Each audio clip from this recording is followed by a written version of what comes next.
And the three-part series consists of, him opening up. I mean, they went back to when he was a little boy and throughout the course of things. And lo and behold, as an adult, recently, and not too recently because he is in the healing process, but now he's just a few years he's recovering and he's doing well and he's speaking to groups and things like that. But he's also was an iron worker, and he fell at work, fell into a big old 30-foot hole and crushed his entire body. The only thing I think it didn't affect was his brain and most of his face. He was in a grave situation.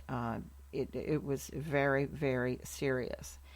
And since then, the old told him he would never walk and that kind of thing. Well, he certainly is, and he's up and running and doing his thing. And that, by the grace of God and a lot of prayer and a lot of support. But he's in a situation now where they're doing this three-part series, and through his telling of his story, he's getting all kinds of messages and emails and things of that nature that are, thank you, Todd. Thank you for your story, and thank you for putting this out there. It's helping me. Maybe someone just needed to hear that this happened to someone else. And we call that relatability. And the one thing that I've noticed about this whole story that Todd did is he told the truth. He opened up and he told the truth, the raw, honest truth. And it is those truths, see, you can see straight through a story. And when it's nice and clear, beautiful, watery, you can see straight through the story and it's telling the truth, that's when people, they're reaching out to him. They're telling him, thank you. This really helped me. Maybe they're asking his advice. How does he get through a day? But this has just really taken off. And it started with through this group, Hope United. And I highly recommend that you take a look at it. Look them up on their page. They're really doing amazing, great works for folks that are in recovery, people that are grieving from a loss. And this is what we need. Uh, I do not pretend to be an expert in that arena. I only know that I grew up and around some of the alcohol abuse and things like that in my life. And it's something that it's relevant, it's out there, but in truth, to be honest, and that is my goal, it is not our only problem.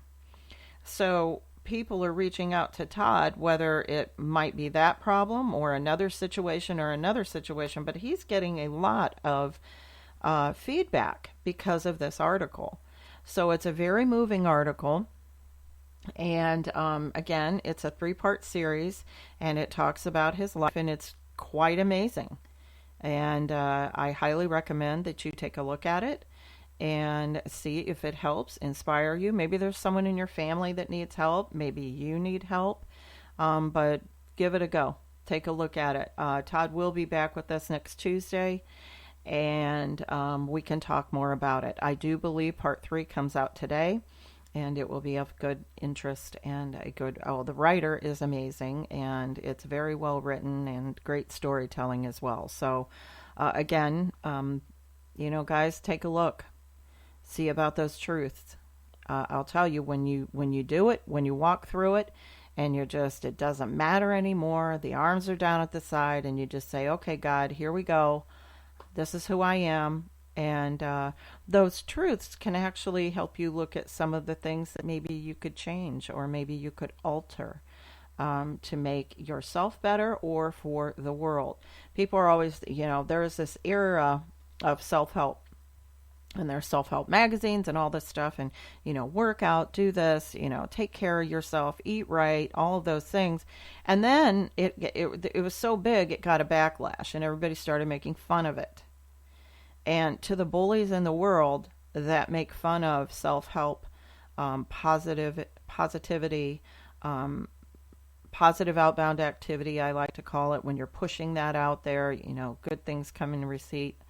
But there is a balance. There's always going to be negative. There's always going to be something happens. Someone gets sick. Someone, you know. But with these positive forces, we can create some kind of a balance.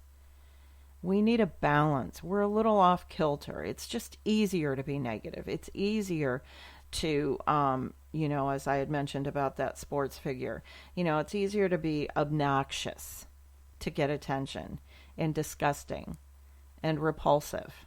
It's easy to do that to get attention, but it won't last. That's the part I like. It won't last. But if you lead a consistent, balanced life of trying to be positive, trying to see the good, doing good for others, that creates a little bit more consistency where we can have some balance. And we have, it's almost like it's a fight against, everybody's like, oh, bullying's in school, all this, and, little kids. Yeah, it is. But kids are responding to what they're seeing at home, to what their world is, their universe, their environment. We can't blame it on the kids. He's a bully, or whatever, the school systems. This is his DNA. This is what they were taught. And we're not being honest with ourselves. We have adults that are going out on these, platforms and just spewing negative stuff that the only result will be to get people upset. There's no guidance, there's no resolution. And it's you can tell I'm a little bit fired up about this because some of this happened this week, and it's ridiculous to not be grateful, to think you're the one that that you deserve something. We all work hard. We just have different levels. She's no greater than any of us. I won't even say her name.